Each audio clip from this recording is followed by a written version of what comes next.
Donc, vous avez, en plus de votre dossier, vous avez certainement uniquement la palette, le dossier de script action par défaut. Et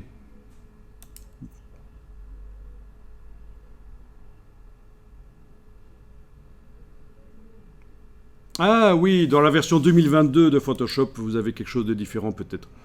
Mais en tout cas, voilà, ce sont des scripts. C'est ça que tu veux dire, cadre en bois, etc., couche image. Mais non, c'est dans le dossier action en fait. Hein. Ah, c'est pas un autre dossier, ce sont des scripts dans le dossier action.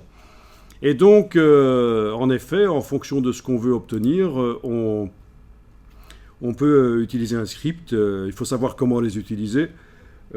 Mais donc, voilà, oui, ce sont des suites d'actions réalisées sur des images. Mais ils ne fonctionneront bien que si les conditions sont réunies euh, au moment où on les enclenche.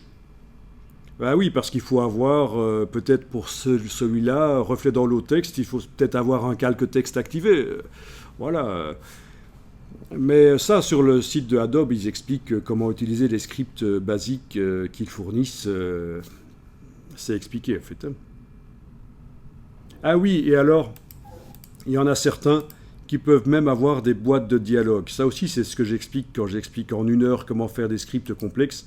À certains moments, vous pouvez même afficher des dialogues qui donnent à l'utilisateur, qui expliquent comment utiliser la suite, qu'est-ce qu'il faut faire.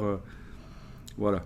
Oui, on peut avoir des boîtes de dialogue qui apparaissent pendant l'exécution d'un script.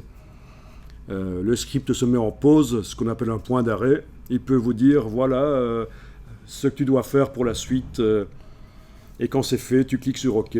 Vous le faites, vous cliquez sur OK, le script continue. Donc c'est ça qu'on voit ici, les boîtes de dialogue.